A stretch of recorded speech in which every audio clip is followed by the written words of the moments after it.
Jujur aja ketika melihat episode ini saya cukup emosi dan gregetan ya, karena nanggung banget deh mereka memberikan alur cerita yang udah mau klimaks di bagian permainan Sugoroku di sini. Mungkin memang disengaja gitu ya untuk menambah hype dari para penonton untuk dibuat berpikir keras dulu, baru deh dikasih jawabannya ketika di ending episode. Walau jujur saja saya pikir mereka akan langsung memberikan pusat ceritanya di sini dan ngasih tahu langsung siapa sih sepengkhianatnya. Tapi jika dilihat dari durasi episodenya, kita tahu siapa pengkhianat pertamanya aja udah mau mendekati ending episode. Jadi bisa dibilang nanggung juga kalau mau dikeluarin semua gitu kan kartu as ceritanya. Jadi nggak seru nanti takutnya gitu kan kalau emang dikeluarin semua dalam satu episode. Selamat datang pembahasan anime, dan sekarang saya akan membahas anime Tomodachi Game episode kelima. Di episode kelima kita sudah bisa melihat rencana si Yuichi yang mulai membuahkan hasil karena dia berhasil menipu si pengkhianat. Bukan hanya si pengkhianat aja sih, dia malahan berhasil untuk menipu semua teman-temannya, di mana dia baru saja mengeluarkan muka asli psikopatnya depan si Tenji. Well, meskipun sudah kelihatan gelagat-gelagatnya dari episode awal, namun gak kayak gini sih mukanya. Merinding men, keren juga sih. Di awal episode ada sebuah adegan di mana ada memberikan sedikit latar belakang alasan kenapa si Tenji itu mengincar Shiho di sini. Walau pada awalnya saya kira Tenji itu mengincar Shiho atas dasar kecemburuan yang dilandaskan karena cinta. Namun ternyata dari perkataannya di sini bisa kita lihat kalau dia menjadi pengkhianat bukan karena cinta ya, malahan dia mengalami kejadian di mana katanya Shiho itulah yang merenggut semua yang berharga baginya. Makanya karena itulah si Tenji memulai rencana untuk memojokkan Shiho di sini. Akibat hal inilah semua menjadi masuk akal gitu ya. Kenapa si Tenji itu menjadi stalker dan berpura-pura untuk mendekati Shiho lagi di sini? Karena dia merasa Shiho itu adalah penjahat atau pengkhianat juga di sini gitu ya. Untuk di awal-awal ceritanya.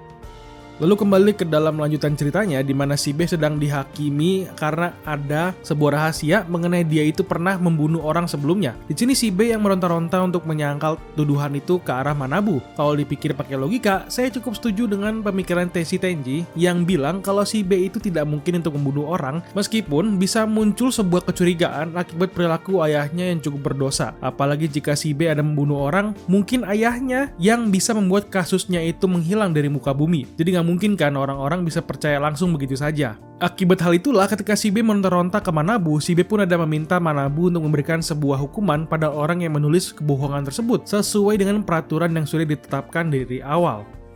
Dalam rontaan si B di sini, si Manabu ada langsung bilang kalau coba buktikan sendiri apakah si B itu jujur atau bersalah dalam hal ini. Dan yang mengadilinya adalah para penonton atau para dewa yang memberikan polling apakah si B itu pernah membunuh orang atau tidak. Namun sayang sekali ya, ketika dalam pembelaan si B di sini, dia banyak sekali menggunakan kata-kata yang cukup bodoh dalam menyangkal tuduhannya. Karena dia ada berkata kalau tiap kali ada masalah semuanya akan diurus oleh ayahnya sendiri. Hal ini membuat omongan Manabu menjadi kenyataan, di mana di si Manabu ada bilang kalau bisa jadi ayahnya yang mengurus bukti kejahatan si B jika dia pernah membunuh orang, yang membuat orang pun menjadi makin netting akibat sugesti yang diberikan oleh Manabu di sini sebelum si B itu membela diri. Ya bisa dibilang polos ya bukan juga, tapi malahan bodoh banget ini orang kan. Dia saking paniknya gitu kan langsung ngomong begitu aja yang menghasilkan polling para dewa untuk tidak mempercayai si B sekarang ini. Setelahnya baru deh Yuichi langsung menghampiri si B untuk mengangkat semangat si B dan bilang kalau dia mempercayai si B karena akibat dari responnya sekarang ini yang membuat Yuichi menyadari siapa pengkhianat dalam game ini dan orang yang membuat mereka mengikuti Tomodachi Game-nya.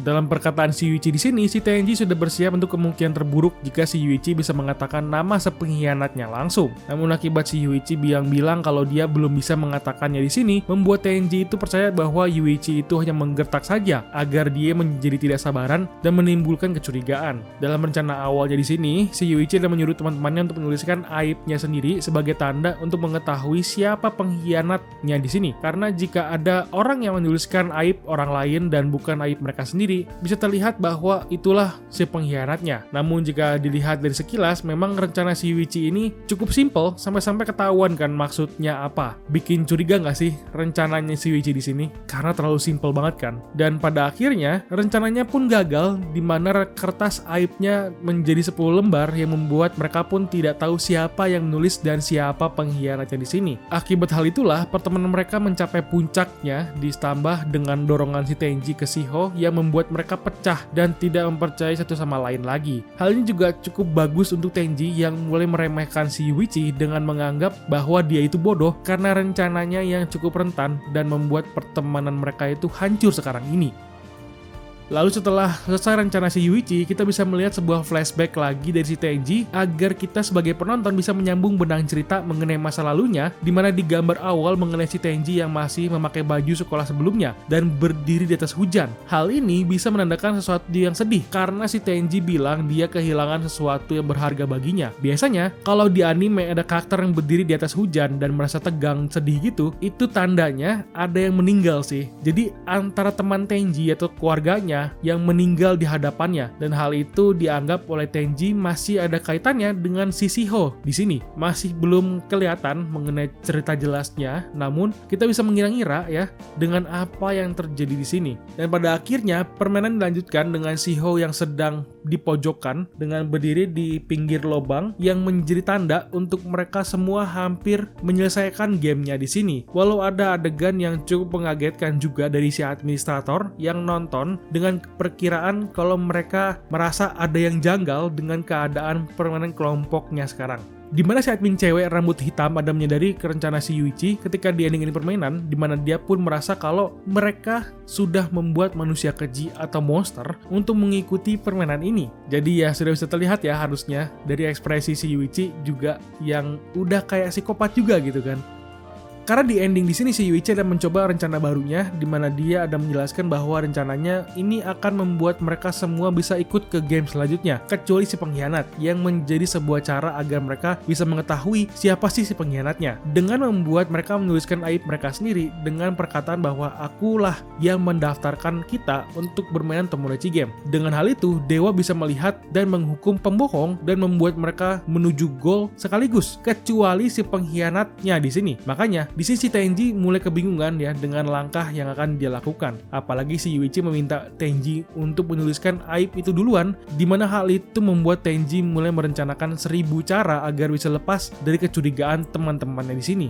Tetapi sayang sekali pada akhirnya ketika Manabu melihat aibnya ternyata hanya ada satu aib saja yang bertuliskan kata-kata yang disuruh oleh si Yuichi, dan tulisan itu hanya ada pada Tenji saja di sini, dan yang lain nihil alias tidak menuliskan apa-apa. Tenji pun langsung memulai aktingnya dengan menangis ke Yuichi agar dia bisa percaya dengan kata-katanya dan mulai menganggap Yuichi itu bodoh karena mulai terkena lagi sandiwara yang dilakukan oleh si Tenji. Namun berbeda dari perkiraannya, di sini si Tenji bukan melihat rasa senyum, malahan dia melihat muka asli dari Yuichi yang cukup seperti iblis dan mulai mengaku bahwa dialah yang mendaftarkan mereka ke dalam Tomodachi Game. Dan para admin juga sudah mulai berbicara mengenai 3 jebakan yang sudah dipasang oleh Yuichi yang akan kita dengar di episode selanjutnya, dan mengenai siapa sebenarnya yang pernah membunuh orang di lingkaran pertemanan mereka sekarang ini.